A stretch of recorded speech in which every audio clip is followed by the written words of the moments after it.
பிதா குமாரன் பரிசுத்தாவின் நாமத்தினாலே ஆமென். ஜெபம் செய்வோம்.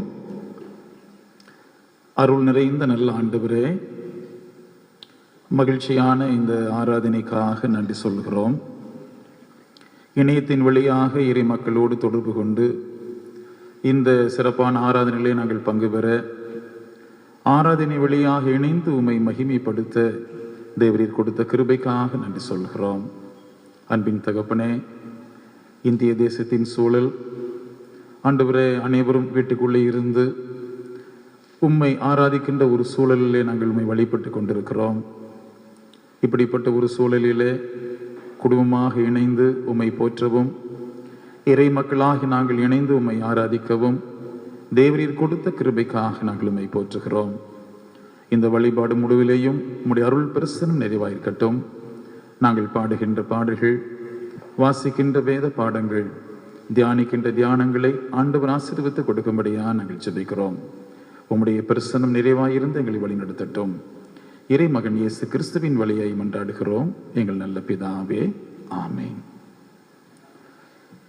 கிறிஸ்துக்குள் அன்பான சகோதர சகோதரிகளே, ஆண்டவர் மீட்பருமாக இயேசு கிறிஸ்துவின் இனிய திருப்பெயரிலே உங்கள் அனைவருக்கும் அன்பின் நல் வாழ்த்துக்களை தெரிவித்துக் கொள்கிறோம்.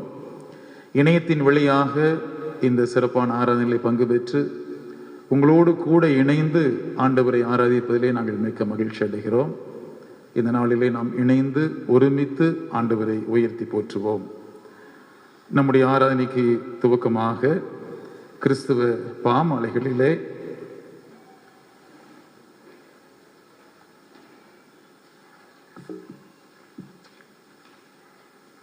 இரண்டாவது பாடலை பாடுவோம்.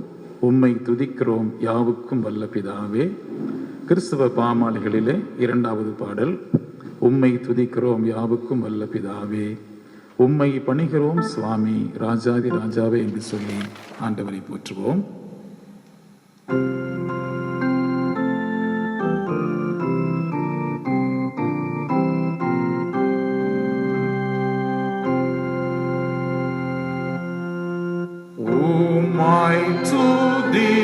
துதிக்கிறோம் யாவுக்கும் வல்ல பிதாவே,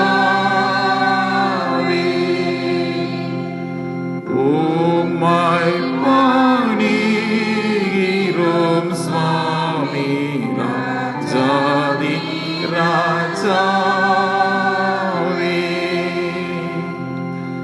உமது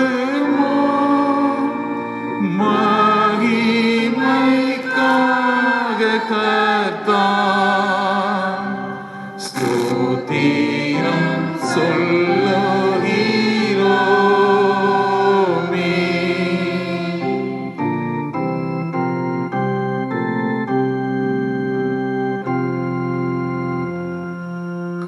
கிறிஸ்துவே இறங்கும் சுதனே கடன் செலுத்தி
நாம் இருந்த இடங்களிலே இரண்டாவது ஆராதனை முறைமையை நாம் பின்பற்றுவோம்.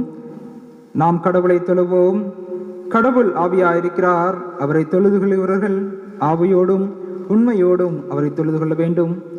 நம்முடைய பிதாவாகிய கடவுளாலும் கர்த்தராகிய இயேசு கிறிஸ்துவினாலும் உங்களுக்கு கிருபையும் சமாதானமும் உண்டாவதாக. இது கர்த்தர் உண்டு பண்ணின நாள், இதிலே களி கூர்ந்து மகிழ கடவோம். திரியே கடவுளை போற்றுவோம். எங்கள் தந்தையாம் கடவுளே, உமது வல்லமையாலும் ஞானத்தாலும் எல்லாவற்றையும் படைத்து உமது குமாரனை எங்கள் இரட்சகராக தரும்படி உலகத்தில் அன்பு கூர்ந்தீரே, உம்மை போற்றுகிறோம். குமாரனாம் கடவுளே, பாவத்தை தவிர்த்து எல்லாவற்றிலும் எங்களைப் போல் மனிதனாகி எங்கள் பாவங்களுக்காக ஒப்புக் கொடுக்கப்பட்டு எங்கள் நீதிக்காக உயிர்த்தெழும்புவரே, உம்மை போற்றுகிறோம். பரிசுத்த ஆவியானவராகிய கடவுளே, எல்லா உண்மைகளும் எங்களை வழிநடத்தி கடவுளின் அன்பை எங்கள் நெஞ்சில் பொழிகிறவரே, உம்மை போற்றுகிறோம். பிதா, குமாரன், பரிசுத்தாவியாகிய கடவுளே, உமக்கு எக்காலமும் எல்லா புகழும் மகிமையும் உண்டாவதாக. ஆமேன். பாவ அறிக்கைக்கு ஆயத்தமாவோம். நமக்கு பாவமில்லை என்போமானால் நம்மை நாமே வஞ்சிக்கிறோம்.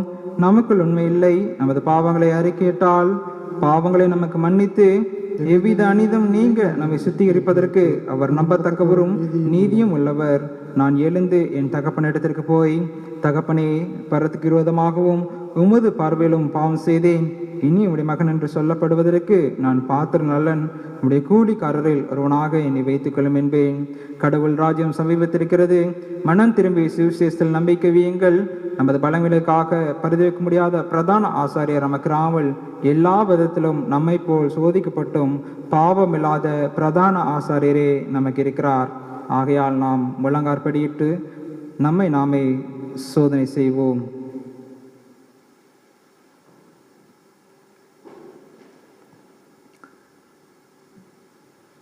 சென்று போன மாதங்கள் முழுவதும் பாதுகாத்த ஆண்டவர் இந்த மாதத்தின் முதல் வாரத்திலேயே நம்மை கொண்டு வந்து நிறுத்தியிருக்கிறார். ஒரு புதிய மாதத்தை கிருபையாய் கட்டளையிட்டிருக்கிறார். இந்த இக்கட்டான சூழ்நிலையிலும் இந்த நோய்களின் மத்தியிலும் கடவுள் நம்மை சுகபத்திரமாய் வழிநடத்தி வந்திருக்கிறார். நாம் அதற்கு பாத்திரவான்களாய் இருக்கிறோமா என்று சொல்லி நம்மை நாமே சிந்தித்து பார்ப்போம். ஒருவேளை அவருக்கு விரோதமாக குற்றங்கள் செய்திருப்போம் என்று சொன்னால், தேவனுக்கு விரோதமாக பாவங்கள் செய்திருப்போம் என்று சொன்னால், அவற்றையெல்லாம் அறிக்கை செய்து விட்டுவிடும் பொழுது கடவுள் நம்மை மன்னிப்பதற்கு ஆயத்தமுள்ள ஆண்டவராக இருக்கிறார். அப்படிப்பட்ட கடவுளுக்கு நம்முடைய உண்மையான உள்ளத்தை திறந்து காட்டுவோம். நம்முடைய பாவங்களை சர்வவல்லமையுள்ள கடவுளிடத்தில் மனத்தாழ்மையாய் அறிக்கை செய்வோம். பின்வரும் பாவ அறிக்கையில் முதலாவது பாவறிக்கையை நாம் அனைவரும் சேர்ந்து எடுப்போம். நாம் உணர்ந்தவர்களாக நம்முடைய பாவத்தை கடவுளிடத்திலே அறிக்கை செய்வோம். சேர்ந்து சொல்லுவோம். சர்வ வல்லமையும் மீந்திருக்கும் அல்ல பிதாவே, தப்பிப்போன ஆடுகளைப் போல நாங்கள் நம்முடைய வழிகளை விட்டு வலுவி அலைந்து போனோம். எங்கள் இருதயத்தின் யோசனைகளுக்கும் விருப்பங்களுக்கும் மிகவும் இணங்கி நடந்தோம். உமது பரிசுத்த கற்பனைக்கு விரோதமாய் குற்றம் செய்தோம். செய்யத்தக்கவைகளை செய்யாமல் செய்யத்தகாதவைகளை செய்து வந்தோம். எங்களுக்கு சுகமே இல்லை. ஆனாலும் ஆண்டவரே, தேவரீர் எங்கள் ஆண்டவராய் இயேசு கிறிஸ்துவின் மூலமாய் மனிதருக்கு அருள் செய்த வாக்குத்தத்தங்களின்படியே நிர்பாக்கியமுள்ள குற்றவாளிகளாகி எங்களுக்கு இறங்கும். தப்புதங்களை அறிக்கையிடுகிற எங்கள் மேல் பொறுமையாயிரும். பாவத்தினும் தந்துக்கப்படுகிற எங்களை சீர்படுத்தும். மிகவும் இரக்கமுள்ள பிதாவே, உம்முடைய பரிசுத்த நாமத்துக்கு மகிமையாகும்படி நாங்கள் பக்தியும் நீதியும் தெளிந்த புத்தியும் உள்ளவர்களாய் நடந்து வர இயேசு கிறிஸ்து நிமித்தம் எங்களுக்கு கிருபை செய்தருளும். ஆமென்.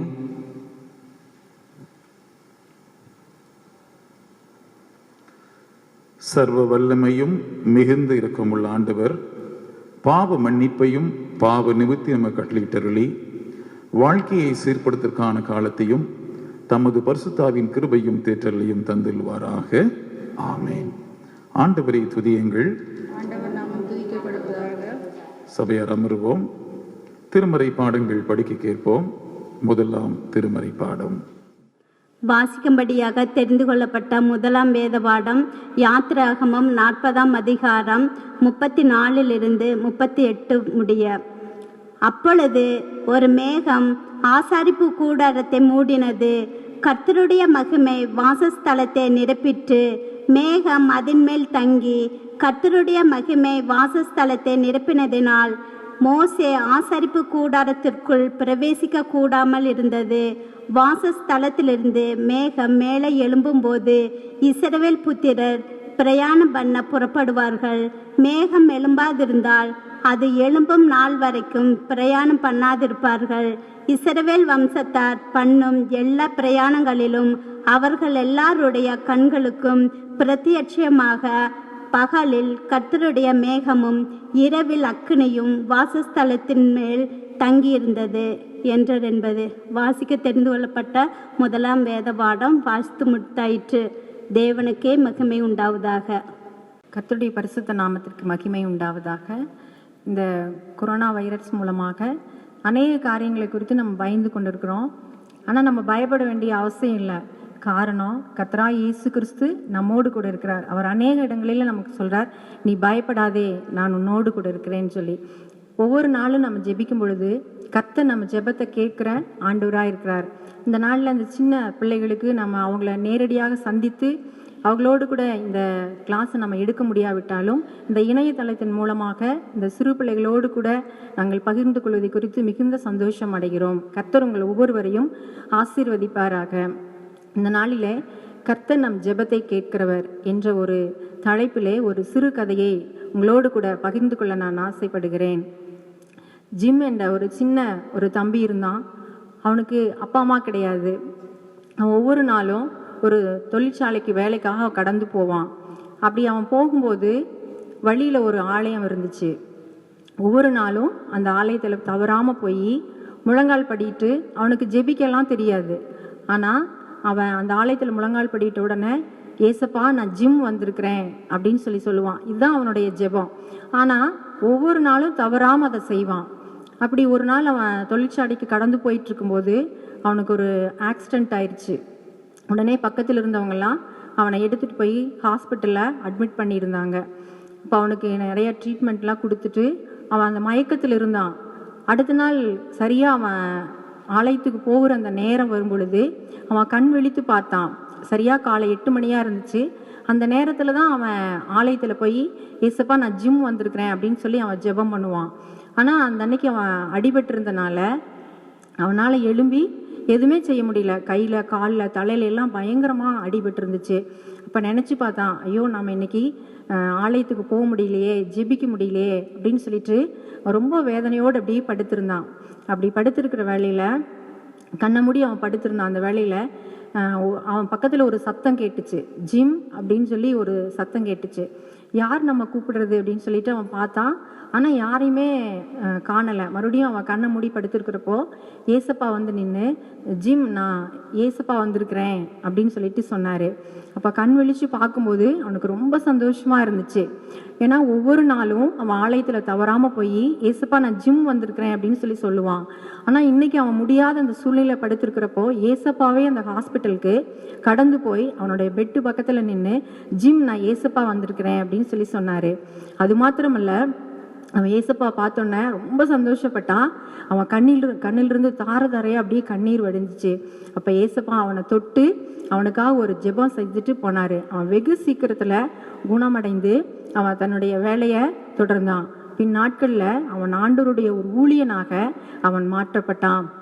இதிலிருந்து நம்ம என்ன தெரிஞ்சுக்கிறோம் அப்படின்னு சொன்னால், ஒவ்வொரு நாளும் நாம் அவரை நோக்கி பார்க்கும் பொழுது கர்த்தர் நம்ம காண்கிற ஒரு தேவனாக இருக்கிறார். சங்கீதம் 34:5-6 சொல்கிறது, அவர்கள் அவரை நோக்கி பார்த்து பிரகாசம் அடைந்தார்கள், அவர்கள் முகங்கள் வெட்கப்படவில்லை. இந்த ஏழை கூப்பிட்டான், கர்த்தர் கேட்டு அவன் இடுக்கண்களுக்கெல்லாம் அவனை நீங்களாக்கி ரட்சித்தார் என்ற வசனத்தின்படி கர்த்தர் ஜிம்மை ஆசீர்வதித்து அவனை தன் ஊழியனாக அழைத்து கொண்டார்.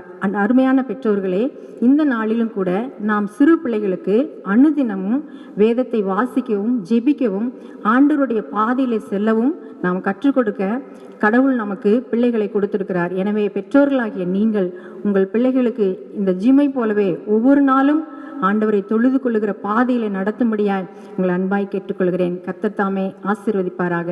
ஆமென். வாசிக்கும்படியாக தெரிந்து கொள்ளப்பட்ட 2ஆம் வேத பாடம் பிலிப்பியர் 3ஆம் அதிகாரம் 8-16 வரை.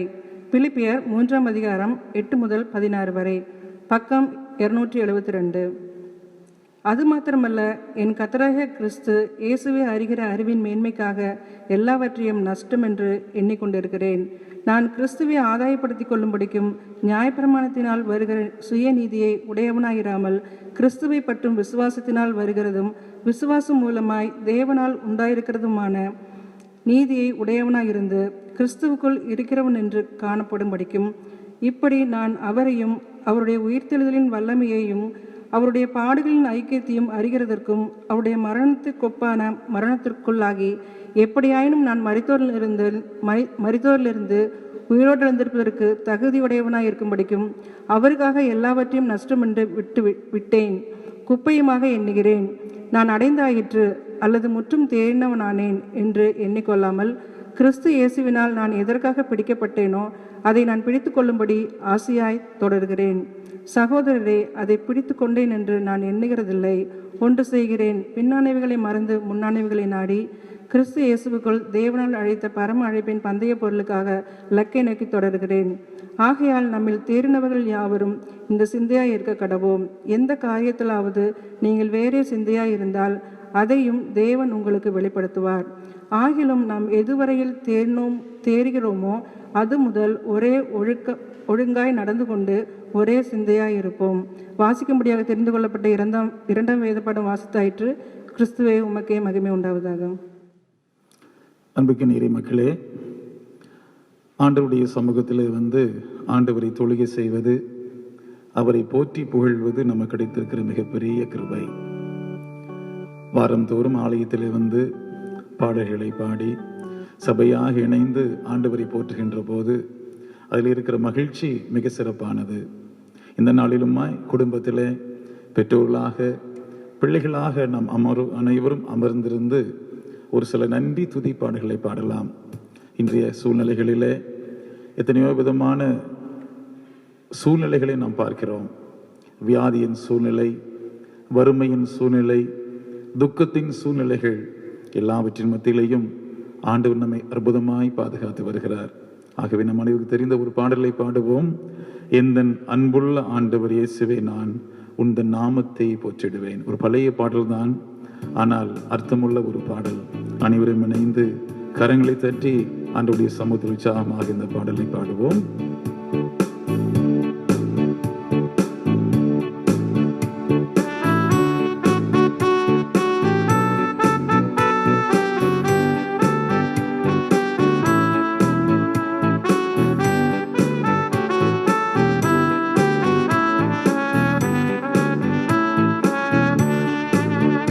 எந்தன் அன்புள்ள ஆண்டவர் இயேசுவை, நான் உந்தன் நாமத்தை போற்றிடுவேன்.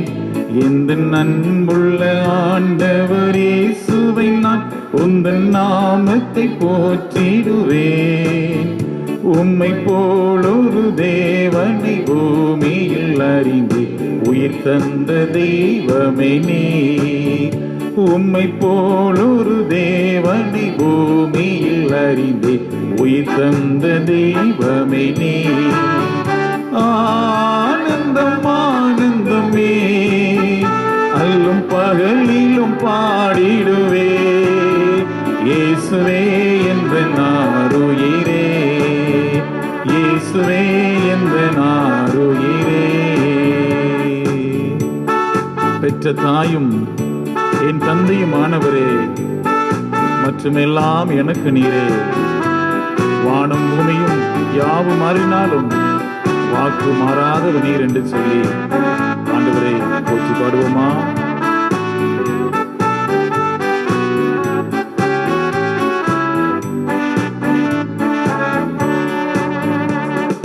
பெற்ற தாயும் என் தந்தையும் மாணவரே, மற்றும் எல்லாம் எனக்கு நீரே. பெற்ற தாயும் என் தந்தையும் மாணவரே, மற்றும் எல்லாம் எனக்கு நீரே. வானம் பூமியும் யாவுமே மாறிடினும் நீ வாக்கு மாறாதவரே. ஆனந்தம் ஆனந்தமே, அல்லும் பகலிலும் பாடிடுவே. இயேசுவே என்ற நாருயிரே, இயேசுவே எந்த நாருயிரே, உயரடைக்கலத்தில் என்னை வைத்தவரே, உந்தன் நாமத்தை நம்பிடுவேன். எல்லாரும் சொல்லுங்க. உயரடைக்கலத்தில் என்னை வைத்தவரே, உந்தன் நாமத்தை நம்பிடுவேன். உம்மை அல்லாது பூமியில் யாரையும் நம்பி உயிருள்ள தெய்வம் நீரே. ஆனந்தம் ஆனந்தமே, அல்லும் பகலிலும் பாடிடுவே. இயேசுவே எந்த நாருயிரே, இயேசுவே எந்த நாருயிரே.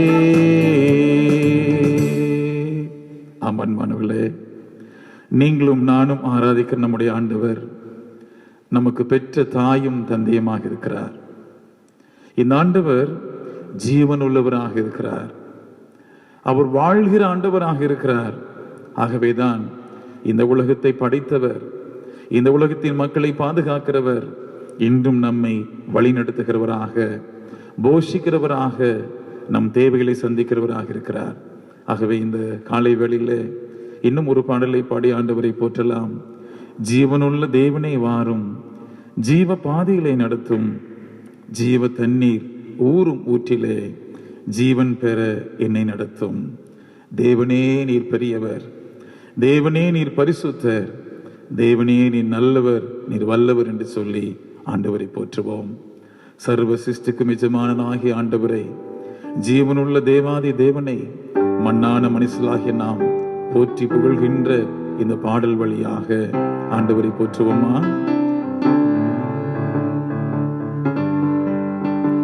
ஜீவனுள்ள தேவனே வரும்,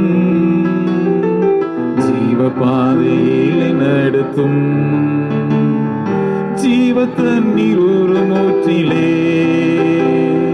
ஜீவன் பெற என்னை நடத்தும், ஜீவ தண்ணீர் ஒரு மூற்றிலே ஜீவன் பெற என்னை நடத்தும்.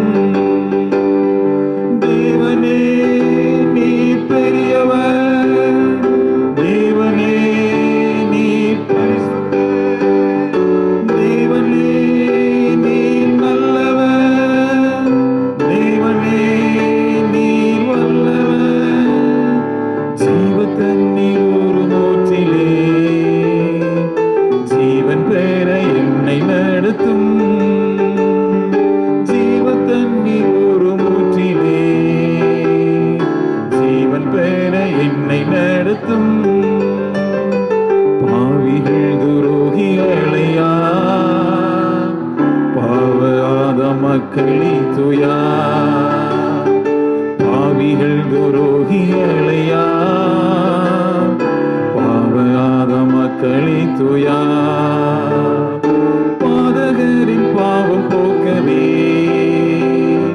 பாதகன் போல் தூங்கி நீரல்லோ, பாதகரின் பாவம் போக்கவே பாதகன் போல் தூங்கி நீரல்லோ. தேவனே நீ பெரியவர், தேவனே நீ பரிசுத்தர், தேவனே நீ நல்லவர், தேவனே நீ வல்லவர். பாதகரின் பாவம் போக்கவே பாதகன் போல் தூங்கி நீரல்லோ,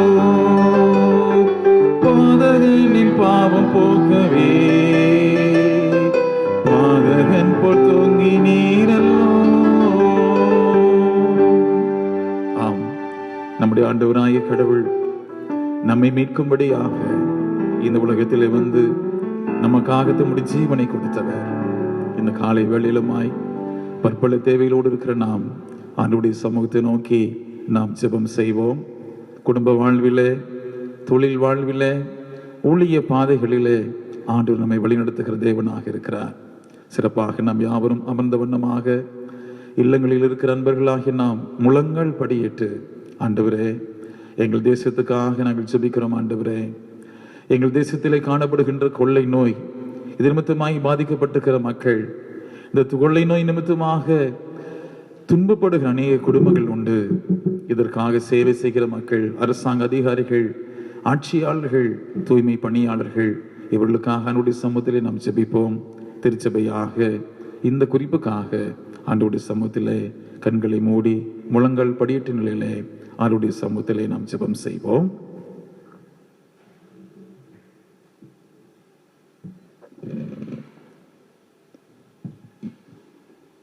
முழங்கால் படியிட்டு தேவாதி தேவனை இந்த நேரத்தில் நோக்கி பார்ப்போம்.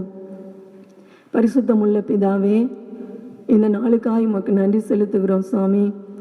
எங்களை மட்டும் காத்து வழி நடத்தி வந்த தேவனே, உம்மை நன்றியுள்ள இருதயத்தோடு துதிக்கிறோம், ஸ்தோத்திரிக்கிறோம்.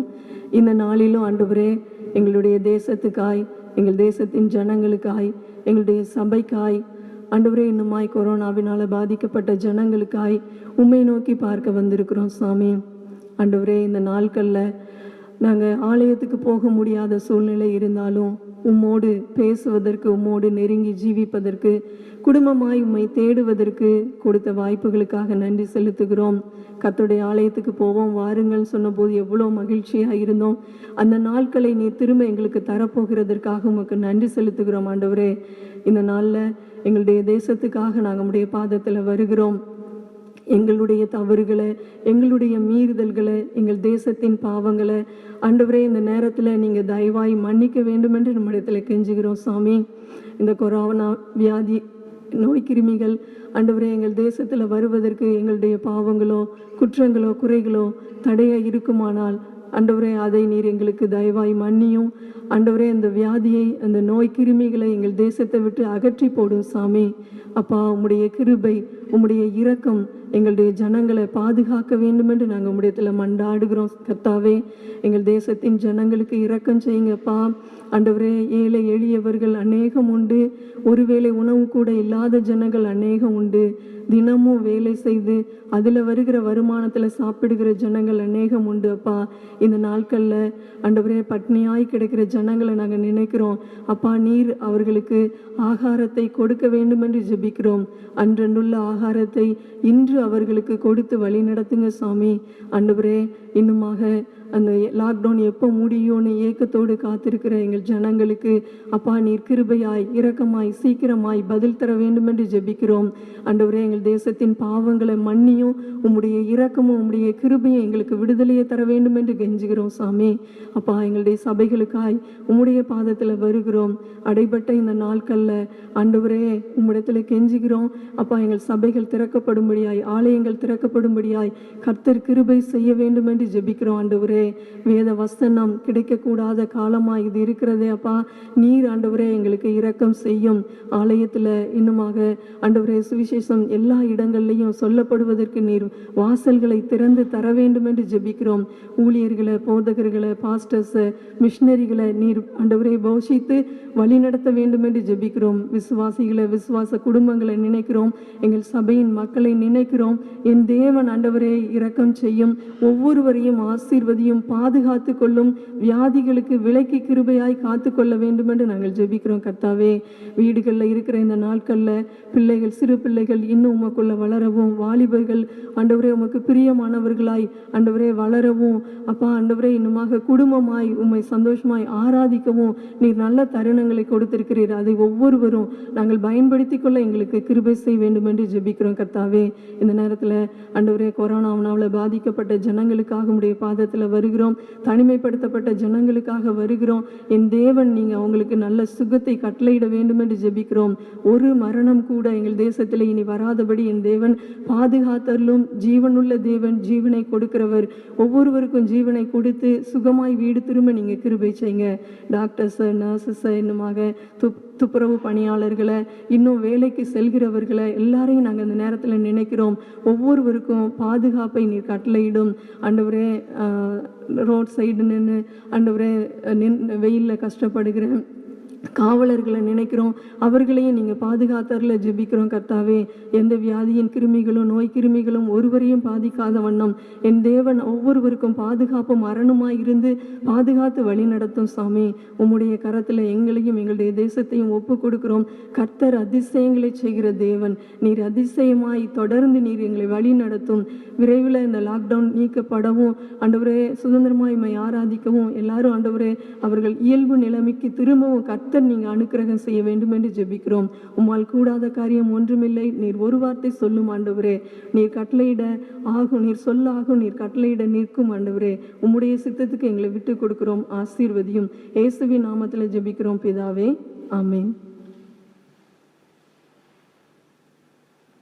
ஜெபநிலையில் இருந்து ஆண்டவருடைய சமூகத்திலே நம்முடைய குடும்ப காரியங்களுக்காக நாம் ஜெபிப்போம். ஒருவேளை பொருளாதார சூழ்நிலைகள் கடினமாய் காணப்படலாம், குடும்பத்தின் சூழ்நிலைகள் கடினமாய் காணப்படலாம்.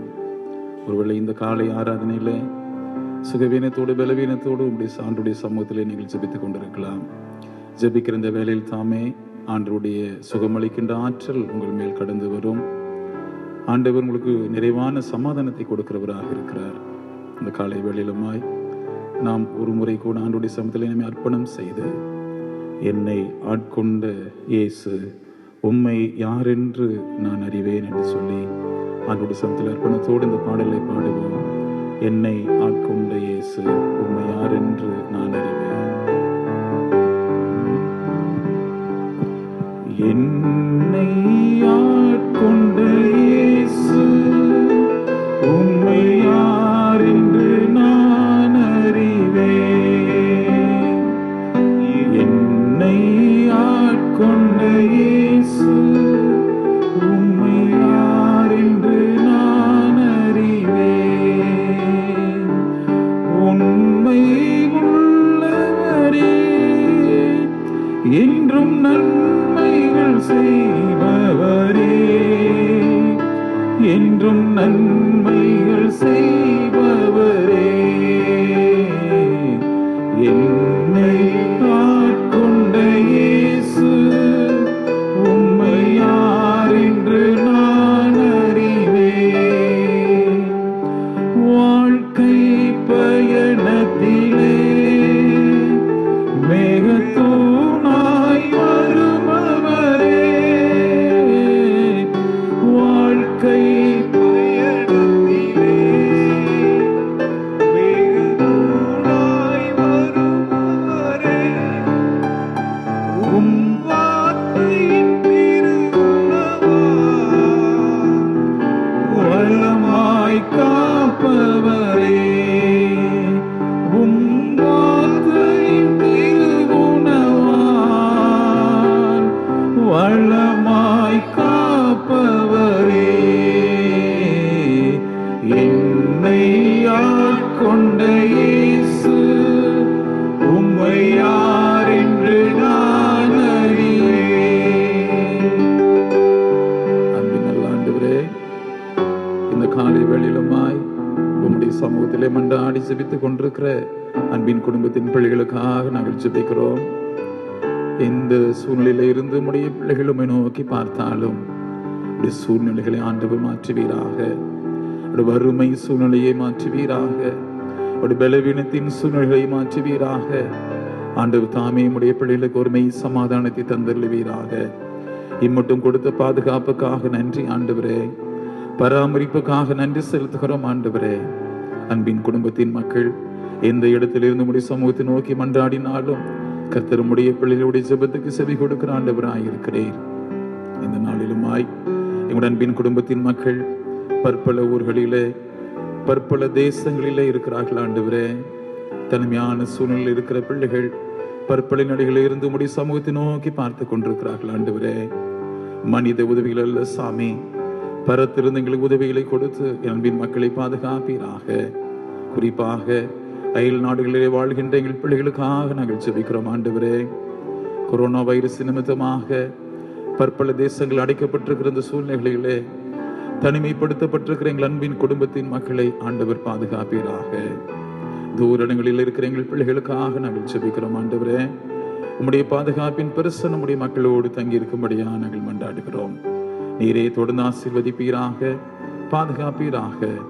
சேனைகள் தேவனாகிய கர்த்தர் எங்களுக்கு உயர்ந்த அடைக்கலமாய் இருக்கிறீர். யாக்கோபின் தேவனாகிய நீர் எங்களுக்கு பாதுகாக்கிற ஆண்டவராக இருக்கிறீர். இந்த நம்பிக்கையோடு கடந்து செல்ல உதவி செய்வீராக. உம்முடைய திருக்கரத்தில் எங்களை தாழ்த்தி அர்ப்பணிக்கிறோம். எங்கள் தேசத்தையும் தேசத்தை ஆளுகிற தலைவர்களையும் உடைய கருத்தில் அர்ப்பணிக்கிறோம். இந்த வியாதியின் சூழ்நிலைகளை மாறி உம்முடைய சமூகத்தில் விடுதலையோடு ஆராதிக்க கர்த்தர் கிருபை செய்வீராக. உம்முடைய திருக்கரத்திலே தாழ்த்தி ஒப்புக் கொடுக்கிறோம். இயேசு கிறிஸ்துவின் வழியாய் மன்றாடுகிறோம் நல்ல பிதாவே, ஆமேன். மூன்றாவது வேத பாடம் படிக்க கேட்போம். நற்செய்தி வேத பாடம் படிக்க கேட்போம். வாசிக்கும்படியாக தெரிந்து கொள்ளப்பட்ட சுவிசேஷ வேத பாடம் பரிசுத்த லூக்கா எழுதின சுவிசேஷம் 24ஆம் அதிகாரம் வசனங்கள் 13 முதல் 35 முடிய. பரிசுத்த லூக்கா எழுதின சுவிசேஷம் 24ஆம் அதிகாரம் வசனங்கள் 13 முதல். அன்றைய தினமே அவர்களில் 2 பேர் எருசலேமுக்கு 7 அல்லது 8 மைல் தூரமான எம்மாவு என்னும் கிராமத்துக்கு போனார்கள். போகையில் இந்த வர்த்தமானங்கள் யாவையும் குறித்து அவர்கள் ஒருவரோடொருவர் பேசிக்கொண்டார்கள். இப்படி அவர்கள் பேசி சம்பாஷித்துக் கொண்டிருக்கையில் இயேசு தாமே சேர்ந்து அவர்களுடனே கூட நடந்து போனார். ஆனாலும் அவரை அறியாதபடிக்கு அவர்களுடைய கண்கள் மறைக்கப்பட்டிருந்தது. அப்பொழுது அவர் அவர்களை நோக்கி, நீங்கள் துக்கமுகமுள்ளவர்களாய் வழி நடந்து ஒருவருக்கொருவர் சொல்லிக் கொள்ளுகிற காரியங்கள் என்னவென்று கேட்டார். அவர்களில் ஒருவனாகிய கிலேயோப்பா என்பவன் பிரதியுத்தரமாக, இந்நாட்களில் எருசலேமிலே நடந்தவைகளை அறியாதபடிக்கு நீர் அந்நியராய் இருக்கிறீரோ என்றான். அவர் எவைகள் என்றார். அதற்கு அவர்கள், நசரேயனாகிய இயேசுவை குறித்தவைகளே. அவர் தேவனுக்கு முன்பாகவும் ஜனங்கள் எல்லாருக்கும் முன்பாகவும் செய்கையிலும் வாக்கிலும் வல்லமையுள்ள தீர்க்கதரிசியாய் இருந்தார்.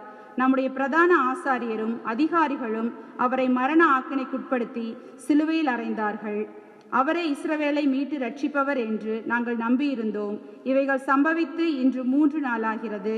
ஆனாலும் எங்கள் கூட்டத்தை சேர்ந்த சில ஸ்திரீகள் அதிகாலமே கல்லறையின் இடத்திற்கு போய் அவருடைய சரீரத்தை காணாமல் திரும்பி வந்து, அவர் உயிரோடு இருக்கிறவர் என்று சொன்ன தேவதூதரை தரிசித்தோம் என்று சொல்லி எங்களை பிரமிக்க பண்ணினார்கள்.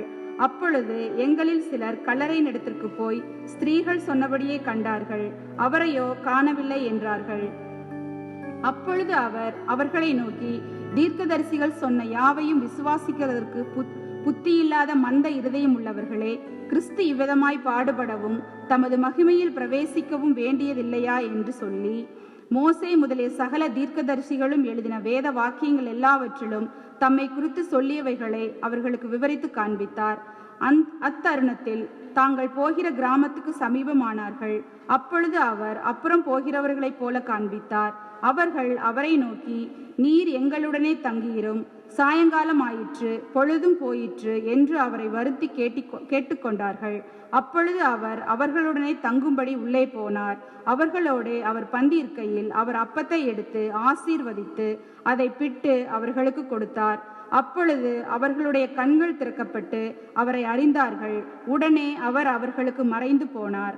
அப்பொழுது அவர்கள் ஒருவரை ஒருவர் நோக்கி, வழியிலே அவர் தம்முடனே பேசி வேத வாக்கியங்களை நமக்கு விளக்கு காட்டின பொழுது நம்முடைய இருதயம் நமக்குள்ளே கொழுந்துவிட்டு எரியவில்லையா என்று சொல்லிக்கொண்டு அந்நேரமே எழுந்திருந்து எருசலேமுக்கு திரும்பி போய் 11 அவர்களோடு இருந்தவர்களும் கூடியிருக்க கண்டு, கர்த்தர் மெய்யாகவே உயிர்த்தெழுந்து சீமோனுக்கு தரிசனமானார் என்று அவர்கள் சொல்ல கேட்டு வழியில் நடந்தவைகளையும் அவர் அப்பத்தை பிட்கையில் தங்கள் அவரை அறிந்து கொண்டதையும் விவரித்து சொன்னார்கள் என்றார் என்பதை வாசிக்கும்படியாக தெரிந்து கொள்ளப்பட்ட சுவிசேஷ வேத பாடம் வாசித்தாயிற்று.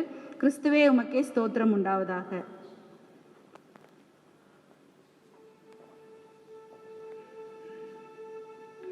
கடவுள் தாமே திருவார்த்தையின் வழியாக நம்மை ஆசீர்வதித்து வழி நடத்துவாராக.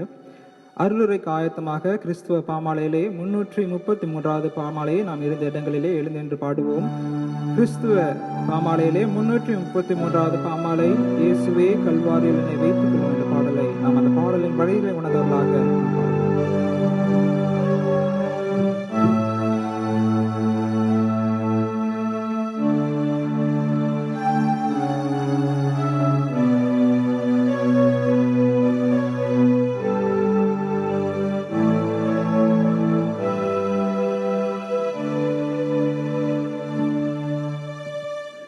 Yeah.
ஜெபம் செய்வோம். எங்கள் கண்மலையும் எங்கள் மீட்பெருமாகிய கர்த்தாவே, அடியேனுடைய நாவின் சொற்களும் இந்த நாளில் இந்த தியானத்தில் அமர்ந்திருக்கிற எங்கள் அனைவருடைய உள்ளத்தின் தியானமும் உம்முடைய சமூகத்திலே ஏற்புடையதாயிருப்பதாக. ஆமென். அமர்வோம். கிறிஸ்துக்குள் அன்பான சகோதர சகோதரிகளே, ஆண்டவரும் மீட்பருமாகிய இயேசு கிறிஸ்துவின் இனிய திருப்பெயரிலே உங்கள் அனைவருக்கும் அன்பின் நல் வாழ்த்துக்களை தெரிவித்துக் கொள்கிறேன். இல்லங்களிலே இருந்து இறை செய்தியை கேட்கின்ற ஒரு சூழலிலே ஆண்டுடைய திரு வார்த்தைகளை உங்களோடு பகிர்ந்து கொள்வதிலே மிக்க மகிழ்ச்சி அடைகின்றேன். இந்த நாளிலே உயிர்த்தெழுந்த கிறிஸ்துவுடன் அன்றாட வாழ்வில் ஒன்றிப்பு என்ற தலைப்பிலே வாசிக்கிட்ட திருமறை பகுதியின் அடிப்படையிலே நாம் சிந்திக்க அழைக்கப்படுகின்றோம். பழைய ஏற்பாட்டிலே கடவுள் படைப்பாளராக, விடுதலையாளராக, தாங்குகிறவராக நாம் கடவுளுடைய பண்புகளை புரிந்து கொள்கின்றோம். அதே கடவுளுடைய மகனாக இயேசு கிறிஸ்துவை குறித்து புரிந்து கொள்கின்ற போது கடவுள் இம்மானுவேலராக, நம்மோடு இருப்பவராக, இறை மகனாக, மனுமகனாக திருமறையிலே புரிந்து கொள்ள முடிகின்றது. இந்த நாளிலே நாம் வாசிக்கேட்ட திருமறை பகுதி யாத்திராகும் புஸ்தகத்திலே இஸ்ராயேல் மக்களுடைய விடுதலை பயணத்தின் போது நடைபெற்ற ஒரு நிகழ்வு இங்கு சுட்டிக்காட்டப்பட்டிருக்கிறது. இஸ்ராயேல் மக்கள் பாலை நிலத்திலே பயணம் மேற்கொள்ளுகின்ற போது கடவுளுடைய பாதுகாப்பின் பிரசன்னம் அவளோடு இருந்தது. பகலிலே மேகஸ்தம்பம், இரவிலே அக்னி ஸ்தம்பம் என்று சொல்லி கடவுள் இஸ்ராயேல் மக்களை பாதுகாக்கிற இறைவனாக அவர்களை வழிநடத்துவதை பார்க்க முடிகின்றது. தொடக்கத்திலே ஏதேன் தோட்டத்திலே ஆதாம் ஏவாள் ஆகிய முதல் மனிதர்களுடைய வாழ்விலே கடவுளோடு ஒன்றிக்கின்ற ஒரு அனுபவத்தை பெற்றார்கள். அவள் பாவம் செய்கின்ற போது கடவுளுடைய மகிமையை விட்டு அவர்கள் விலகி சென்றவர்களாக காணப்பட்ட ஒரு சூழலிலே இன்று இந்த விடுதலை பயணத்திலே கடவுள் இம்மக்களோடு பயணம் செய்வதை பார்க்க முடிகின்றது. வாழ்க்கையினுடைய துன்பத்தின் சூழ்நிலைகளிலே விடுதலை பயணத்திலே கடவுள் பாதுகாக்கிறவராக இருக்கிறார். அப்படிப்பட்ட ஒரு சூழலில் தான் அவர்கள் ஆசரிப்பு கூடாரம் என்ற நிலையிலே ஆசரிப்பு கூடாரத்தை அமைத்து அதன் வழியாக ஆண்டவரை தொழுகை செய்கின்ற ஒரு பகுதி தான் வாசி கேட்ட ஒரு பகுதி. ஆசரிப்பு கூடாரத்தினுடைய அந்த பகுதி யாத்திராகும் புஸ்தகம் 40ஆம் அதிகாரம் 34-35 வசனங்களை வாசிக்க கேட்போம். அப்பொழுது ஒரு மேகம் ஆசரிப்பு கூடாரத்தை மூடினது. கர்த்தருடைய மகிமை வாசஸ்தலத்தை நிரப்பிற்று. மேகம் அதின் மேல் தங்கி கர்த்தருடைய மகிமை வாசஸ்தலத்தை நிரப்பினதினால் மோசே ஆசரிப்பு கூடாரத்துக்குள் பிரவேசிக்க கூடாமல் இருந்தது. கர்த்தருடைய மகிமை ஆலயத்தை நிரப்பிற்று. காபோத், எபிரேயத்திலே இதற்கு சொல்லப்படுகின்ற சொல் காபோத். இந்த மகிமை என்பது இறை பிரசனத்தை உணர்த்துகின்றதாய் காணப்படுகின்றது. இறை பிரசனத்தை உணர்த்துகின்ற இந்த மகிமை இஸ்ராயேல் மக்களுடைய வழிபாட்டு சூழலிலே ஆண்டவரை வழிபடுகின்ற போது கர்த்தருடைய மேகம் அங்கு மூடப்படுகின்றது. அங்கு ஆண்டவருடைய அந்த பிரசனத்தினாலே நிரப்பப்படுகின்ற ஒரு சூழலை அங்கு பார்க்கின்றோம். பிரசனம் என்கின்ற போது ஷெக்கினா மகிமை, ஷெக்கினா என்கிற சொல் எபிரேயத்திலே சொல்லப்படுகின்றது. இப்படிப்பட்ட இந்த பிரசனத்தை உணர்ந்த மக்கள், இஸ்ராயேல் மக்களுடைய வாழ்க்கையினுடைய பயணங்களை தொடர்ந்து நாம் சிந்திப்போம் என்று சொன்னால் 1 ராஜாக்கள் 8ஆம் அதிகாரம் 10-11 வசனங்களிலே நாம் வாசிக்கும் போது, அப்பொழுது ஆசாரியர்கள் பரிசுத்த ஸ்தலத்தில் இருந்து புறப்படுகையில் மேகமானது கர்த்தருடைய ஆலயத்தை நிரப்பிற்று. மேகத்தின் நிமித்தம் ஆசாரியர்கள் ஊழியம் செய்கிறதற்கு நிற்க கூடாமற் போயிற்று. கர்த்தருடைய மகிமை கர்த்தருடைய ஆலயத்தை நிரப்பிற்று. இங்கு ஆலயம் கட்டப்பட்ட ஒரு சூழல், ஆலயம் கட்டப்பட்ட ஒரு சூழலிலே ஆலயத்தில் இருந்து தொழுகை செய்கின்ற போதும் இங்கு ஆண்டவருடைய பிரசன்னம் அங்கு நிறைவாக இருந்ததை இங்கு சுட்டி காட்டப்பட்டிருக்கிறது. மேகத்தின் நிமித்தமாக, கடவுளுடைய பிரசன்னத்தின் நிமித்தமாக ஆசாரியர்கள் அங்கு பணி செய்யக்கூடாத ஒரு சூழ்நிலை அங்கிருந்ததாக சொல்லப்படுகின்றது. அப்படி என்று சொன்னால் இஸ்ராயல் மக்களுடைய வாழ்க்கையில கடவுளுடைய பிரசன்னம், தொடர் பிரசன்னம் அவருடைய வாழ்க்கையிலே கடந்து வருவதை பார்க்க முடிகின்றது. ஏசாயா 6ஆம் அதிகாரம் 3-4 வசனங்களை பார்க்கின்ற போது ஏசாயா ஒரு காட்சியை காண்கின்றார். தேவ ஆலயத்திலே ஆண்டவரை தொழுகை செய்கின்ற ஒரு காட்சி. ஏசாயா 6:3-4 வசனங்கள். ஒருவரை ஒருவர் நோக்கி, சேனைகளின் கர்த்தர் பரிசுத்தர் பரிசுத்தர் பரிசுத்தர், பூமி அனைத்தும் அவருடைய மகிமையால் நிறைந்திருக்கிறது என்று கூப்பிட்டு சொன்னார்கள். கூப்பிடுகிறவர்களின் சத்தத்தால் வாசல்களின் நிலைகள் அசைந்து ஆலயம் புகையினால் நிறைந்தது. ஆலயம் புகையினால் நிறைந்தது அப்படின்னு சொன்னால் எசாயா காண்கின்ற அந்த ஆலயத்திலே ஆண்டவருடைய பிரசன்னம், மகிமை நிரப்பப்பட்டதாக இருந்தது. ஆனால் இந்த மகிமை இஸ்ராயேல் மக்கள் கடவுளை விட்டு பிரிந்து போகின்ற போது, கடவுளுடைய சொல்லுக்கு கீழ்ப்படியாமல் போகின்ற போது, கடவுளுடைய வார்த்தைக்கு கீழ்ப்படியாமல் விலகி செல்லுகின்ற போது ஆண்டவருடைய பிரசன்னம் விலகி செல்வதை பார்க்க முடிகின்றது. எசேக்கியேல் 10ஆம் அதிகாரம் 4-19 வசனங்களை வாசிக்கின்ற போது அங்கு அதில் குறிப்பிடப்பட்டிருக்கிற எசேக்கியேல் 10:4 வசனமும் 19 வசனமும். கர்த்தருடைய மகிமை கேருபீன்களின் மேலிருந்து எழும்பி ஆலயத்தின் வாசற்படியிலே வந்தது. ஆலயம் மேகத்தினாலே நிறைந்திருந்தது. பிரகாரமும் கர்த்தருடைய மகிமையின் பிரகாசத்தினால் நிரம்பிற்று. இப்படிப்பட்ட ஒரு மகிமை நிறைந்த ஒரு சூழல் 11ஆம் அதிகாரம் 22-23 வசனங்களை வாசிக்கும் போது, அப்பொழுது கேருபீன்கள் தங்கள் செட்டைகளை விரித்து எழும்பின, சக்கரங்களும் அவைகளுக்கு அருகே சென்றன. இஸ்ரவேலின் தேவனுடைய மகிமை அவைகளின் மேல் உயர இருந்தது.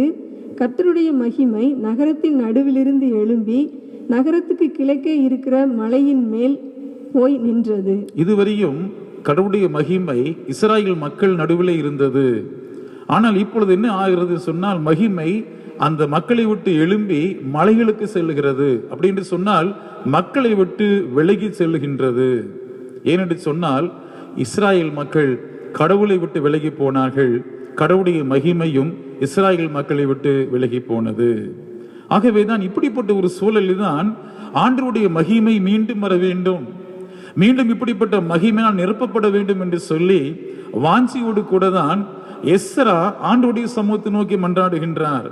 எஸ்ரா நெகேமியா காலத்தில் ஆலயம் மீண்டும் கட்டப்படுகின்ற போது இந்த புதிய ஆலயத்தில் ஆண்டவருடைய மகிமை சிறப்பா இருக்க வேண்டும் என்று சொல்லி எஸ்ரா என்கிற வேத பாதகன் மிக சிறப்பான ஒரு ஜெபத்தை ஏறெடுக்கின்றார். எஸ்ரா 6ஆம் அதிகாரம் 15-16 வசனங்களிலே வாசிக்க நாம் கேட்போம். ராஜாவாகிய தரியு அரசாளுகிற 6ஆம் வருஷம் ஆதார் என்னும் மாதம் 3ஆம் தேதியிலே அந்த ஆலயம் கட்டி முடிந்தது. அப்பொழுது இஸ்ரவேல் புத்திரரும் ஆசாரியரும் லேவியரும் சிறையிருப்பிலிருந்து வந்த மற்றவர்களும் தேவனுடைய ஆலய பிரதிஷ்டையை சந்தோஷமாய் கொண்டாடினார்கள். ஆண்டவருடைய ஆலய பிரதிஷ்டையை சந்தோஷமாக கொண்டாடுகின்ற போது ஆண்டவருடைய பிரசன்னத்தை அங்கு உணர்கிறார்கள். அதே செய்தியை ஆகாய் தீர்க்கதரிசி 2ஆம் அதிகாரம் 6-7 வசனங்களிலே மிக சிறப்பாக சுட்டி காட்டுகின்றார். ஆகாய் 2ஆம் அதிகாரம் 6-7 வசனங்கள். சேனைகளின் கர்த்தர் சொல்லுகிறார், கொஞ்ச காலத்துக்குள்ளே இன்னும் ஒரு தரம் நான் வானத்தையும் பூமியையும் சமுத்திரத்தையும் வெட்டாந்தரையையும் அசைய பண்ணுவேன், சகல ஜாதிகளையும் அசைய பண்ணுவேன். சகல ஜாதிகளாலும் விரும்பப்பட்டவர் வருவார். இந்த ஆலயத்தை மகிமையினால் நிறைய பண்ணுவேன் என்று சேனைகளின் கர்த்தர் சொல்லுகிறார். ஆகாய் தீர்க்கதரிசி வழியாக மீண்டுமாக இந்த ஆலயம் நிரப்பப்படும் என்கிற ஒரு செய்தியானது மக்களுக்கு சொல்லப்படுகிறது. அவனமாகவே இந்த 2வது கட்டப்பட்ட ஆலயத்திலேயும் ஆண்டவருடைய மகிமை பிரசன்னமாக இருந்தது. கிட்டத்தட்ட அந்த பகுதியெல்லாம் முடிந்து புதிய ஏற்பாட்டு காலத்திலே ஆண்டவராய் இயேசு கிறிஸ்துவினுடைய பிறப்புக்கு பின்பதாக யோவான் 1ஆம் அதிகாரம் 14ஆம் வசனத்திலே அந்த வார்த்தை மாமிசமாகி கிருபையினாலும் சத்தியத்தினால் நிறைந்தவராய் நமக்குள்ளே வாசம் பண்ணினார். அவருடைய மகிமையை கண்டோம். அது பிதாவுடைய ஒரே பேரான கொத்த மகிமையா இருந்தது. அப்படி என்று சொன்னால் இந்த மகிமை இயேசு கிறிஸ்துவின் வழியாக மீண்டுமாக இந்த உலகத்தில் மக்களுக்கு காட்சியை கொடுக்கின்றது. இயேசுவை கண்டவர்கள், இயேசுவை தரிசித்தவர்கள் கடவுளின் மகிமையை தரிசித்ததாக இங்கு யோவான் நற்செய்தி நூலாசிரியர் சொல்லுவதை பார்க்க முடிகின்றது. அது மீண்டுமாக அந்த ஆண்டுடைய பிரசன்னத்தை மக்கள் காண்கிறார்கள் இயேசு கிறிஸ்துவின் பிறப்பின் வழியாக. அதை தொடர்ந்து நாம் சிந்திக்கின்ற போது அந்த மகிமை ஆதி திருச்சபைகளை கடந்து வருகிறது. ஏடி 30 கிறிஸ்துவுக்கு முன்பதாக 30ஆம் வருஷத்துல திருச்சபையானது கூடி நிற்கின்ற ஒரு சூழல்.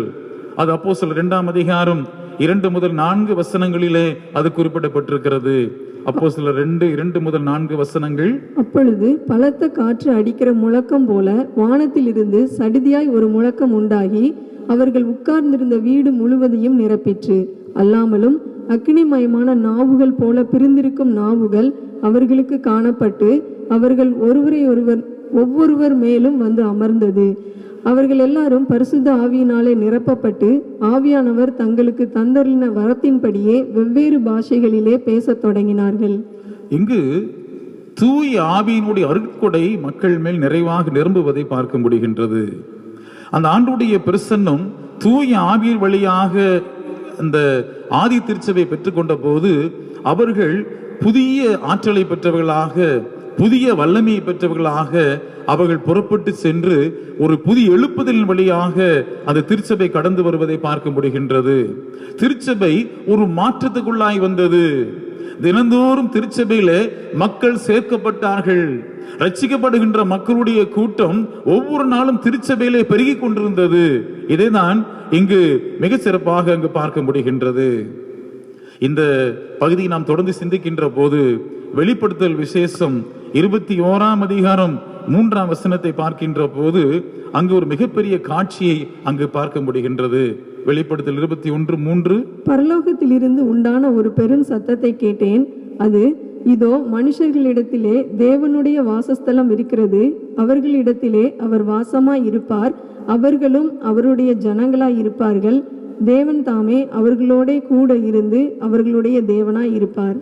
இங்கு கடவுளுடைய பிரசனம் எங்கே இருக்கு என்று சொன்னால் மனிதர்கள் நடுவே இருக்கிறது.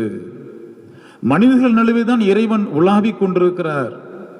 பழைய ஏற்பாட்டினுடைய சூழலை பார்க்கின்ற ஆசிரிப்பு கூடாரம், ஆலயம், மீண்டுமாக இடிக்கப்பட்ட ஆலயம், கட்டப்பட்ட ஆலயம், இடிக்கப்பட்ட ஆலயம் என்று சொல்லி இயேசு கிறிஸ்துவின் வழியாக வெளிப்பட்ட பிரசன்னம், ஆதி திருச்சபையிலே தூய ஆவிர் வழியாக வெளிப்பட்ட பிரசன்னம் இன்று மக்கள் நடுவில் இறைவன் இருக்கிறார். அது மிக சிறப்பாக வெளிப்படுத்த 21ஆம் அதிகாரம் 22ஆம் வசனத்திலே அங்கு கோயில் இல்லை, அங்கு ஆலயமே இல்லை என்கிற ஒரு காட்சி தான் அங்கு சொல்லப்படுகின்றது. என் அன்புக்குரிய மக்களே, இன்றைய காலை வேளையிலே கடவுள் பெர்சராக இருந்து இஸ்ராயேல் மக்களை வழிநடத்தின ஆண்டவர், புதிய ஏற்பாட்டு காலத்தில் வழிநடத்தின ஆண்டவர் ஒரு புதிய காட்சிக்குள்ளாக நம்மை வழிநடத்துகின்றார். அங்கு கடவுளுடைய மகிமை மனிதர்கள் நடுவிலே கடந்து வருகிறது.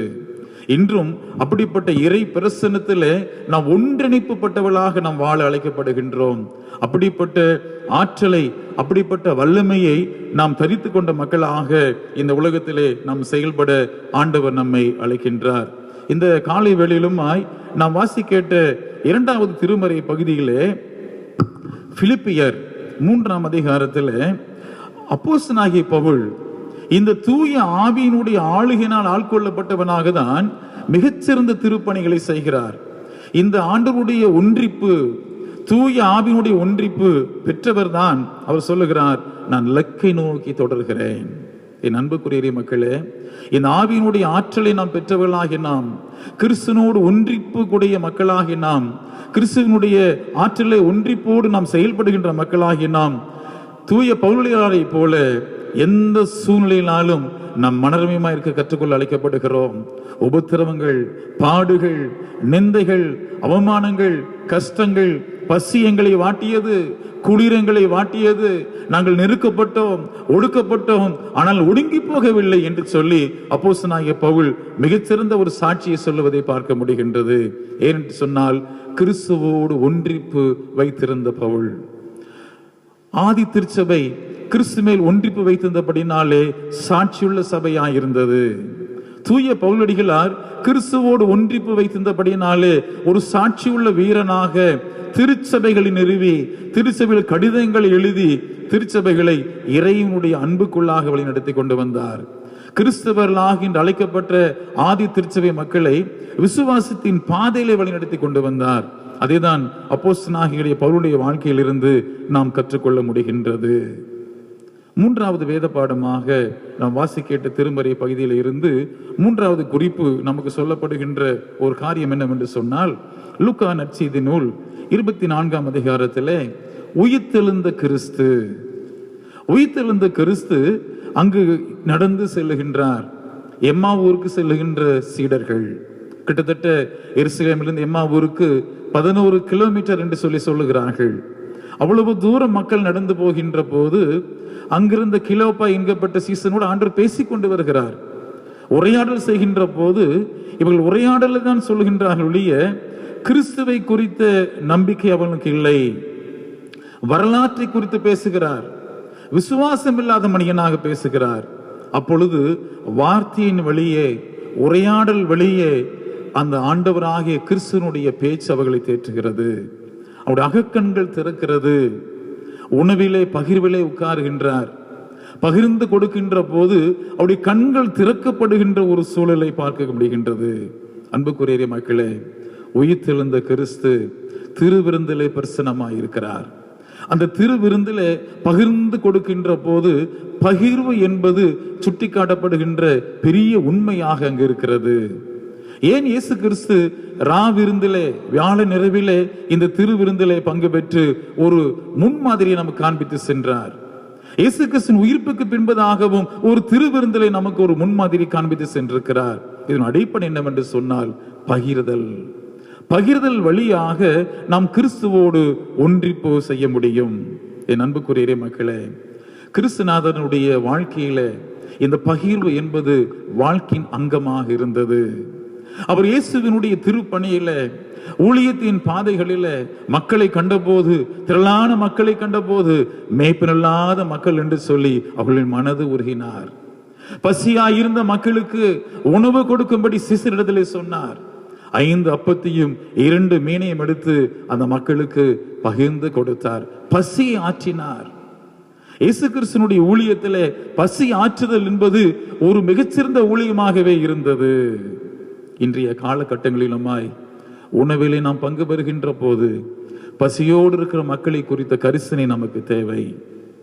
இன்றைய சூழலிலே, இந்திய சூழலிலே ஏழைகள், புறக்கணிக்கப்பட்டவர்கள், விளிம்பு நிலையில் இருப்பவர்கள், வேறு பிடுங்கப்பட்ட மக்கள், இப்படியாக ஒரு சூழலிலே நாம் இந்தியாவை பார்க்க முடிகின்றது. விளிம்பு நிலையிலே வாழ்கின்ற மக்கள், இயேசு கிறிஸ்து இவர்களுக்காகவே பணி செய்தார். உயிர்த்தெழுந்த கிறிஸ்து கலிலேயாவுக்கு போனார். அங்குதான் இந்த விளிம்பு நிலை மக்கள் இருக்கிறார்கள். இயேசு கிறிஸ்து நமக்கு கொடுக்கிற மிகப்பெரிய அழைப்பு இதுதான், ஒன்றிப்பு, உணவிலே ஒன்றிப்பு. எப்பொழுதெல்லாம் நாம் திருவிருந்திலே ஒன்றிப்பிலே கிறிஸ்துவோடு கூட நாம் பங்கு பெறுகிறோமோ அப்பொழுதெல்லாம் உணவில்லாத மக்கள், உணவுக்காக ஏங்குகின்ற மக்கள், பசியோடு இருக்கிற மக்களை குறித்த கரிசனை நமக்கு தேவை. இன்று லாக்டவுன் பீரியட்ல அநேக மக்கள் உணவு இல்லாமல் இருக்கின்ற ஒரு சூழல். தொலைக்காட்சியிலே பேட்டி கொடுக்கின்ற போது இந்த வியாதி நிமித்தமாக நான் செத்தாலும் பரவாயில்லை, இப்பொழுது உணவில்லாமல் செத்து போய் விடுவோம் என்று சொல்லி அழுகின்ற அழுகுரல்கள் நம்முடைய உள்ளங்களிலே இன்றும் ஒலித்துக் கொண்டிருக்கிறது. இந்திய தேசம் ஒரு பரந்த தேசம். 138 கோடி மக்கள் வாழ்கின்ற ஒரு தேசம். இதில் 68% மக்கள் ஏழைகள் என்று சொல்லப்படுகிறார்கள். அப்படி என்று சொன்னால் $2 குறைவாக சம்பாதிக்கிறவர்கள், ஒரு 150 ரூபாய்க்கு குறைவாக சம்பாதிக்கிறவர்கள் ஒரு நாளுக்கு. இன்னும் அதில் 30% பிலோ பாவர்ட்டி லைன் என்று சொல்லுகிறார்கள், வறுமை கோட்டு கீழே இருக்கிற மக்கள். இவைகள்தான் இந்தியாவின் சூழல். இந்திய சூழலிலே 73 மில்லியன் மக்கள் இந்த பசியிலே, இந்த வறுமையிலே வாழுகின்ற ஒரு சூழலிலே கிறிஸ்துவனுடைய பகிர்வு நமக்கு ஒரு புதிய அழைப்பை கொடுத்திருக்கிறது. அன்புக்குரிய மக்களே, கிறிஸ்துநாதர் அந்த பகிர்கின்ற உள்ளத்தை பெற்ற மக்களாக வாழ நம்மை அழைத்திருக்கிறார். இப்படிப்பட்ட சூழலிலேயும் கடவுள் நம்மோடு இருக்கிறார் என்று சொல்லி அவர்களுக்கு நாம் நம்மை அடையாளம் காட்ட விரும்புகின்றோம். பழைய ஏற்பாட்டிலே மக்கள் அவதிப்படுகின்ற போது, துன்பப்படுகின்ற போது, பசியிலே வாடுகின்ற போது வனாந்தரத்தில் இருந்த மக்களுக்கு அப்பத்தை அவர் ஆசீர்வாதமாய் கொடுத்தார். அவளுக்கு ஒவ்வொரு நாளும் மன்னா கொடுக்கப்பட்டது. மன்னா என்கிற அப்பம் கொடுக்கப்பட்டது. ஒவ்வொரு நாளும் தேவைக்கு தக்க அங்கு பொழிந்தது மன்னா. 40 ஆண்டுகள் ஆண்டவர்களை போஷித்து நடத்தினார். பசியாற்றுகின்ற இறைவன், உணவின் வழியாக ஒன்றிக்கின்ற இறைவன் இயேசு கிறிஸ்துவும் அப்படிப்பட்ட பணியை செய்தார்.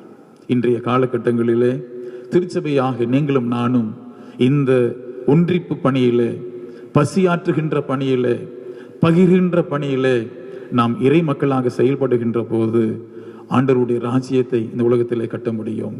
உம்முடைய சித்தம் செய்யப்படுவது போல பூமியிலையும் செய்யப்படுவதாக என்று சொல்லி நாம் ஜெபிக்கிற நாம், அன்றன்றுள்ள உணவை இன்று எங்களுக்கு தாரும் என்று சொல்லி ஜெபிக்கிற மக்களாகிய நாம், உணவில்லாத மக்களுக்கு உணவு கொடும் ஆண்டவரே என்று சொல்லி இப்படிப்பட்ட கரிசனையோடு நாம் சிந்திக்க செயல்பட நாம் அழைக்கப்படுகிறோம்.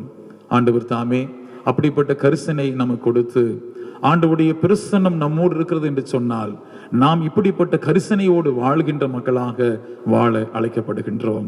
அப்படிப்பட்ட சிந்தையை நாம் பெற்றுக்கொண்டு ஆண்டவராய கடவுள் வரலாற்றிலே செயல்படுகிறவர். வரலாற்றிலே தம்முடைய மகன் மூலமாக செயல்பட்டார். இயேசு கிறிஸ்துவின் வழியாக செயல்பட்டார். திருச்சபையை நிறுவி திருச்சபை வழியாக செயல்பட்டு கொண்டிருக்கிறார். என்று நீங்களும் நானும் திருச்சபை வழியாக செயல்படுகின்ற மக்களாக, கிறிஸ்துவின் சிந்தையை இந்த உலகத்திலே பறைசாற்றுகின்ற மக்களாக வாழ அழைக்கப்படுகின்றோம்.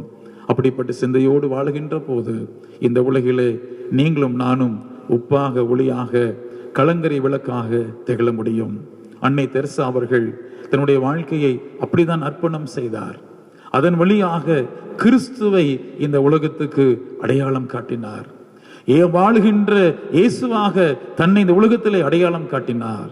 என் அன்பு இறை மக்களே, நீங்களும் நானும் இந்த உலகிலே வாழுகின்ற கிறிஸ்துவாக, வாழுகின்ற இயேசுவின் பிள்ளைகளாக, வாழுகின்ற இயேசுவின் அடையாளங்களாக இந்த உலகத்திலே சாட்சிகளாக வாழ அழைக்கப்படுகின்றோம்.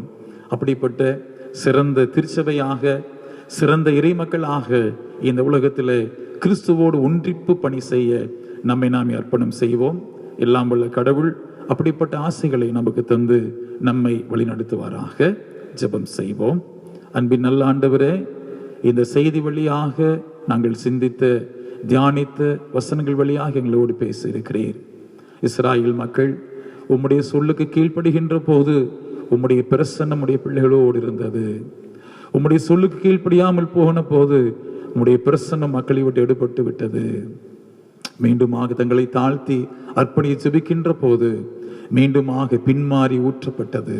ஆம் தகப்பனே, நாங்கள் இன்றும் உம்முடைய சொல்லுக்கு கீழ்ப்படுகின்ற மக்களாக, உம்முடைய சித்தம் செய்கின்ற மக்களாக எங்கள் அர்ப்பணிக்கின்ற போது இந்த பின்மாறி நாங்கள் பெற்றுக்கொண்ட மக்கள் தேசம் எழுப்புதல் பெற்று இந்த உலகம் முழுவதும் பெரிய எழுப்புதல் கடந்து வந்து நாங்கள் உம்முடைய ராஜ்யத்தை கட்டுகின்ற மக்களாக, உம்முடைய சித்தம் செய்கின்ற மக்களாக எங்கள் அர்ப்பணிக்க உதவி செய்யும்படியாய் மன்றாடுகிறோம். இறைமகன் இயேசு கிறிஸ்துவின் வழியாய் மன்றாடுகிறோம் எங்கள் நல்ல பிதாவே, ஆமென். அருளுரை கேட்ட நாம் அனைவரும் எழுந்து நின்று நம்முடைய விசுவாசத்தை அப்போஸ்தலர் விசுவாச பிரமாணத்தின் மூலமாக நாம் அறிக்கை செய்வோம். நாம் அனைவரும் எழுந்து நின்று நம்முடைய விசுவாசத்தை அப்போஸ்தலர் விசுவாச பிரமாணத்தின் மூலமாக நாம் அறிக்கை செய்வோம். சேர்ந்து சொல்லுவோம். வானத்தையும் பூமியையும் படைத்த சர்வவல்லமையுள்ள பிதாவாகிய தேவனை விசுவாசிக்கிறேன். அவருடைய ஒரே குமாரனாகிய நம்முடைய நாதர் இயேசு கிறிஸ்துவை விசுவாசிக்கிறேன். அவர் பரிசுத்த ஆவியினாலே கன்னிமரியாத்தில் உற்பத்தி பிறந்தார். பொந்திய பிலாத்துவின் காலத்தில் பாடுபட்டு சிலுவில் அறையுண்டு மரித்து அடக்கம் எனப்பட்டு பாதாளத்தில் இறங்கினார். 3ஆம் நாள் மருத்துவத்திலிருந்து எழுந்திருந்தார். பரமடத்திற்கேறி சர்வ வல்லமுள்ள பிதாவாகிய தேவனுடைய வலது பாரசத்திலே வீற்றிருக்கிறார். அவ்விடத்திலிருந்து உயிருள்ளோரையும் மருத்துவரும் நியாயத்திற்கு வருவார். பரிசுத்தாவியை விசுவாசிக்கிறேன். பொதுவாயிருக்கிற பரிசுத்தவையும் பரிசுத்தவான்களுடைய ஐக்கியமும் பாவ மன்னிப்பும் சரீர உயிர்த்தெழுதலும் நித்திய ஜீவனும் என்று விசுவாசிக்கிறேன். ஆமேன். நம்மையும் நம்முடைய காணிக்கையும் படைக்கும் வண்ணமாக கிறிஸ்துவ கீர்த்தனையிலே 189வது கீர்த்தனை நாம் பாடுவோம். என்ன ஜீவ பலியாய் ஒப்புவித்து என்ற பாடலை பாடுவோம். சென்ற வாரம் நாங்கள் காணிக்கைகளை படைத்தது போலவே நம்முடைய இல்லங்களிலே அந்த காணிக்கைகளை நீங்கள் படைக்கும்படியாக கேட்டுக்கொள்ளப்படுகிறோம். அதோடு மாத்திரமல்ல, நாம் கடவுளுக்கு சித்தமானால் கூடிய விரைவிலே ஆலயத்திலே நாம் ஒன்று கூடும் பொழுது அந்த காணிக்கைகளை ஆலயத்திலே படைக்கும்படியாக உங்களை அன்போடு நாங்கள் கேட்டுக்கொள்கிறோம். கிறிஸ்துவ கீர்த்தனையிலே 189வது கீர்த்தனை, என்ன ஜீவ பலியாய் ஒப்புவித்தேன்.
நாம் நின்ற வண்ணமாகவே அல்லது அமர்ந்த வண்ணமாகவே நாம் ஜெபம் செய்வோம். எங்களை அதிகமாய் நேசித்து வழி நடத்துகிற எங்கள் அன்பின் ஆண்டவரே, நீர் கிருபை பாராட்டின இந்த ஓய்வு நாளுக்காக நாங்கள் நன்றி செலுத்துகிறோம். ஆண்டவரே, நாங்கள் இப்படிப்பட்ட இக்கட்டான சூழ்நிலையிலேயும் நாங்கள் இல்லங்களிலே அமர்ந்து திருச்சபையாக அனைவரும் ஒன்று கூடி ஆராதிப்பதற்கு நீர் எங்களுக்கு ஒரு வாய்ப்பை கொடுத்திருக்கிறீர். எங்களை சுகபத்தமாய் பாதுகாத்திருக்கிறீர். நாங்கள் நன்றி செலுத்துகிறோம். ஆண்டவரே, இப்பொழுதும் கூட நோயினாலே பாதிக்கப்பட்டிருக்கின்ற ஒவ்வொரு மக்களையும் நாங்கள் நோக்கி பார்க்கிறோம். அவர்களையும் நாங்கள் எண்ணுகிறோம். ஆண்டவரே, நல்ல சுகத்தையும் பலத்தையும் கொடுங்க. விசேஷமாக அநேக நாடுகள், விசேஷமாக குறிப்பாக ஆண்டவரே அமெரிக்கா அதிக பாதிப்புகளை அடைந்திருப்பதை நீர் அறிவீர். ஆண்டவரே, அவ்விடங்களில் உள்ள மக்கள் தங்களுடைய உறவினர்களை இழந்து, ஆண்டவரே தங்களுடைய அன்புக்குரியவர்களை இழந்து வாடுகின்ற சமயத்திலே ஆண்டவர் தாமே ஆறுதலையும் தேர்தலையும் தந்தர்களையும் வேண்டிக் கொள்கிறோம். நாங்கள் இங்கே இந்திய தேசத்திற்காக நாங்கள் வருகிறோம். ஆண்டவரே, எங்களுடைய இந்த தேசத்திலும் ஆண்டவரே தங்களுடைய ஒருவர்களை நாங்கள் இறந்து தவிக்கின்ற மக்களுக்காக நாங்கள் இடத்தில் வருகின்றோம். அவர்களையும் நீர் தேற்றுங்க. விசேஷமாக ஆண்டவரே களத்திலே நின்று பணிபுரிகின்ற மருத்துவர்களுக்காக, ஆண்டவரே தூய்மை பணியாளர்களுக்காக, எங்களை பாதுகாக்கின்ற காவலர்களுக்காக நாங்கள் இடத்தில் வருகின்றோம். ஆண்டவரே, முன்களத்தில் நின்று பணியாற்றுகின்ற அவர்களுக்கு போதிய பாதுகாப்புகளை நீ தர வேண்டுமா வேண்டிக் கொள்கிறோம். எங்களுடைய அதிகாரிகளுக்கு, அமைச்சர்களுக்கு, ஆண்டவரே முதற்கு நல்ல ஆலோசனைகளை நீர் வழங்க வேண்டுமா வேண்டிக் கொள்கிறோம். குறிப்பாக திருச்சபையாக நாங்கள் இடத்துல வருகின்றோம். ஆண்டவரே, எங்களுடைய திருச்சபையில் ஒவ்வொரு குடும்பங்களையும் நீர் பெற்றாய்த்துட்டு ஆசீர்வதிங்க. ஆண்டவரே, எங்களுடைய திருச்சபையில் ஒவ்வொரு குடும்பங்களையும் நீ பாதுகாத்திருக்கிறீர். இதுவரை நாங்கள் சுக செய்தியை நாங்கள் கேட்கின்றோம். அவனமாகவே வருகின்ற காலங்களிலும் நல்ல சுகத்தோடு பலத்தோடு எங்கள் திருச்சபை மக்களை நீர் பாதுகாக்க வேண்டுமா வேண்டிக் கொள்கிறோம். விசேஷமாக வயது முதிர்ந்தவர்களை கரங்களை படைக்கின்றோம். ஆண்டவரே, எங்களிடத்தில் உள்ள முதியோர்களை நீர் தொட்டு ஆசீர்வதிங்க. அவர் ஆண்டவரே 12:12 சொல்வதைப் போல முதியோர்களிடத்தில் ஞானம் விளங்கும், அவர்கள் புத்திமான்களாக இருப்பார்கள் என்று சொல்கின்ற அந்த வசனத்தின்படியாக எங்களிடத்தில் இருக்கின்ற முதியோர்களுக்கு நல்ல ஆயுசு நாட்களை கூட்டி சேருங்க. அவருடைய அனுபவங்களை நாங்கள் பெற்றுக்கொள்வதற்கு இன்னும் அதிகமான ஆயுசு நாட்களை நீர் தர வேண்டுமா வேண்டிக் கொள்கிறோம். குறிப்பாக ஆண்டவரே சிறு பிள்ளைகளுக்காக நாங்கள் இடத்தில் வருகின்றோம். ஆண்டவரே, ஒருவேளை ஒரு நார்மலான காலங்கள் இருக்கும் என்று சொன்னால் ஆண்டவரே இந்த காலகட்டத்திலே நாங்கள் விபிஎஸ்ஐ நடத்தியிருப்போம். ஆனால் இப்படிப்பட்ட இக்கட்டான சூழ்நிலையிலும் எங்களுடைய திருமணத்தின் வழியாக அந்த விபிஎஸ் பயிற்சியானது, ஆண்டவரே விபிஎஸ் ஆனது ஆன்லைனிலேயே செயல்படுத்தப்படுவதை நீர் அறிவீர். ஆண்டவரே, பிள்ளைகள் அதை கண்டு உண்மை அறிந்து கொள்வதற்கு, அநேக பிள்ளைகளை இதை அறிந்து கொள்வதற்கு நீர் அருள் செய்துங்க. பெற்றோர்களுக்கு நல்ல ஞானத்தை கொடுங்க. பெற்றோர்களும் இணைந்து பிள்ளைகளோடு சேர்ந்து உண்மை ஆராதிப்பதற்கு நீர் அருள் செய்துங்க. மீதி ஆண்டவரை மீதி காலம் முழுவதும் உடைய கரங்களை படைக்கிறோம். நீரை பொறுப்படுத்தி வழி நடத்துவாய். எல்லாவற்றையும் இறைவன் இயேசு கிறிஸ்து வழியாக ஜெபிக்கிறோம் நல்ல பிதாவே. அறிவிப்புகள். இன்று ஆராதனையை யூடியூப் வழியாக பார்த்து கொண்டிருக்கின்ற வெள்ளகோயில் சேகர திருச்சபை மக்கள் அனைவருக்கும் ஆண்டவராகிய இயேசு கிறிஸ்துவின் இனிய நாமத்தில் ஸ்தோத்திரங்களையும் நன்றியையும் தெரிவித்துக் கொள்கின்றோம்.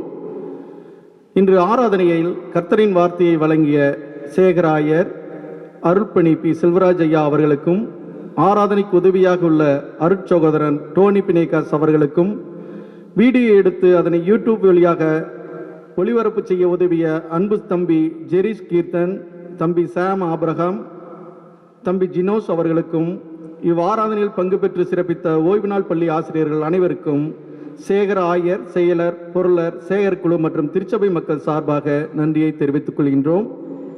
இந்த ஆண்டுக்கான விடுமுறை வேதாகம் பள்ளி CSI திருச்சி தஞ்சை திருமண்டலம் என்ற சேனல் வழியாக நடைபெற்று வருவதை நீங்கள் அறிந்ததே. இதனை பயன்படுத்திக் கொள்ள அன்புடன் கேட்டுக்கொள்ளப்படுகிறீர்கள். கொரோனா வைரஸின் காரணமாக தடையுத்தரவு காலத்தில் ஏழை மக்களின் உணவு தேவை சந்திக்கப்பட ஏவைப்பட்ட திருச்சபை மக்கள் நன்கொடை வழங்க கேட்டுக்கொள்ளப்படுகிறீர்கள். இதனை நமது சேகர அளவில் உள்ள ஏழை மக்களின் பயன்பாட்டுக்கு உதவியாக இருக்கும் என்பதை அன்புடன் தெரிவித்துக் கொள்கின்றோம். கடுமையான கொரோனா வைரஸ் காரணமாக பாதிக்கப்பட்டுள்ள உலக நாடுகளுக்காகவும் நமது இந்திய தேசத்திற்காகவும் விசேஷமாக தமிழ்நாட்டுக்காகவும் ஜெபிக்கும்படி கேட்டுக்கொள்ளப்படுகிறீர்கள்.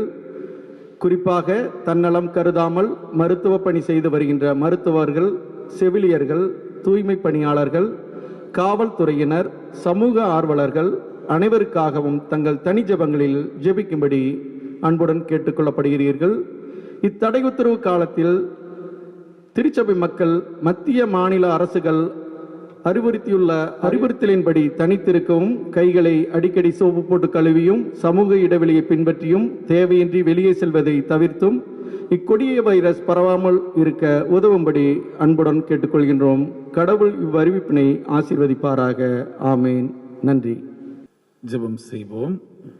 கர்த்தாவே எங்களுக்கு இறங்கும், கர்த்தாவே எங்களுக்கு இறங்கும். பரமண்டலில் இருக்கிற எங்கள் பிதாவே, உம்முடைய நாமம் பரிசுத்தப்படுவதாக, உம்முடைய ராஜ்யம் வருவதாக, உம்முடைய சித்த பரமண்டலில் செய்யப்படுவது போல பூமியிலே செய்யப்படுவதாக. அருளப்பத்தை எங்களுக்கு இன்று தாரும். விரோதமாய் குற்றம் செயலுக்கு நாங்கள் மன்னிக்கிறது போல எங்கள் குற்றங்களுக்கு மன்னியும். எங்களை சோனிகள் பிரவேசிக்க பண்ணாமல் தீமுண்டு ரசித்துக் கொள்ளும். ராஜ்யம் வல்லை மகிமையும் என்றெடுக்கும் விடுகளே. ஆமென். தேவனுக்கும் உள்ள கிருபைக்கும் பராமரிப்பும் ஒப்புவிக்கிறோம். நம்முடைய ஆண்டவராகிய இயேசு கிறிஸ்துவின் கிருபையும், பிதாவாகிய தேவனுடைய அன்பும், தூய ஆவியரின் அன்புமைக்கும் கூட்டுறவும் நம் அனைவரோடும் கூட இன்றும் என்றும் எந்நாளும் நிலைத்திருப்பதாக.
இந்த மகிழ்ச்சியான ஆராதனைக்காக நன்றி சொல்கிறோம்.